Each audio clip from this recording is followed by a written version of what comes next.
अस्सलाम वालेकुम students, I hope you all are fine. आज के इस लेक्चर के अंदर हम सिस्टम डेवलपमेंट लाइफ साइकिल के deployment phase, documentation and maintenance phase पर बात करेंगे।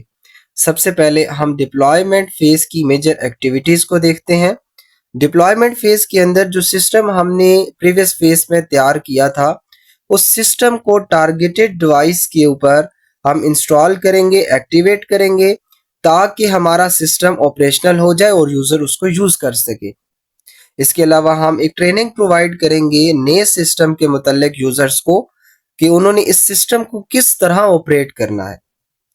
इसके साथ लेट्स सपोज हमने जो सिस्टम अभी बनाया वो किसी पुराने सिस्टम को रिप्लेस कर रहा था, तो इस प्रोसेस को हम रेफर करेंगे कन्वर्जन से। और कन्वर्जन के केस में हमारे पास 4 डिफरेंट मेथडोलॉजीज डिप्लॉयमेंट की इस्तेमाल होंगी।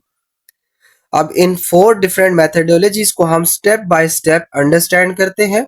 सबसे पहले हमारे पास जो मेथडोलॉजी अप्लाई होती है दैट इज डायरेक्ट मेथड।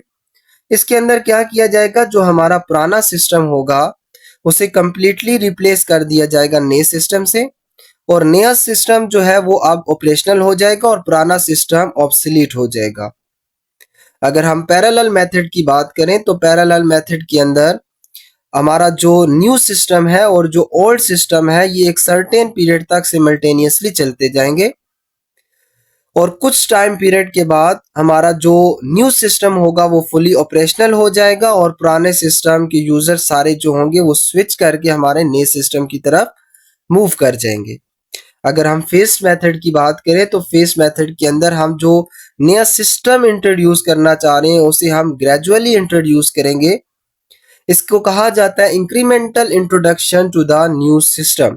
इसके अंदर हम जो चेंजेस लेके आना चाह रहे हैं वो चेंजेस हम gradually step by step users तक पहुंचाएंगे। अगर हम पायलट मेथड की बात करें तो पायलट मेथड के अंदर हमारे पास जो नया सिस्टम होगा इसे हम कुछ यूजर्स तक उसको ऑपरेशनल करेंगे। वो यूजर्स उसको यूज करेंगे, उसकी बेस पे हमें कोई फीडबैक देंगे, और फीडबैक अगर हम उसका पॉजिटिव रहा तो हम अपने सिस्टम को तमाम यूजर्स के लिए ऑपरेशनल कर देंगे। अब इसके बाद अगर हम बात करें हमारे पास डॉक्यूमेंटेशन फेज की, तो डॉक्यूमेंटेशन फेज बेसिकली एक गाइड बुक है जिसके अंदर कंप्लीट प्रोसीजर्स लिखे होंगे कि जिस टीम ने प्रोडक्ट बनाया, सॉफ्टवेयर डेवलप किया, किस प्रोसीजर के तहत इसको बनाया। इसके साथ टूल्स मेंशन होंगे कि हमारे पास डेवलपर्स ने कौन से टूल्स का इस्तेमाल करके इस सिस्टम की डेवलपमेंट की। अब ये मेंशन करना, ये डॉक्यूमेंट बनाना इसलिए ज़रूरी है ताकि हमारे सिस्टम के एरर्स को डायग्नोस किया जा सके और उसके अंदर चेंजेस लेके आई जा सके। अब इसमें आप कह सकते हैं कि जो डॉक्यूमेंटेशन फेज है एक ट्रेनिंग मॉड्यूल है यूजर्स के लिए। अब अगर हम मेंटेनेंस फेज की बात करें तो मेंटेनेंस फेज के अंदर ये हमारे पास फेज तब अप्लाई होगा जब हमारा जो प्रोडक्ट होगा, जो सॉफ्टवेयर होगा, फुली ऑपरेशनल हो जाएगा। अब जब हमारा सिस्टम ऑपरेशनल हो चुका है उसके बाद हम कॉन्टिन्यूस अपने सिस्टम को मॉनिटर करते रहेंगे, उसको हम एवेलुएट करते रहेंगे उसकी परफॉर्मेंस को कि वो यूजर्स की रिक्वायरमेंट के साथ अलाइन है या अभी तक नहीं है। अब इसके साथ मेंटेनेंस फेज के अंदर बेसिकली हमारे पास सॉफ्टवेयर की अपग्रेडेशन का काम किया जाता है, उसको रिपेयरिंग का काम किया जाता है, या उसके कोई एरर्स या उसके अंदर कोई ब्रेक्स आ गया तो उसको फिक्स किया जाता है।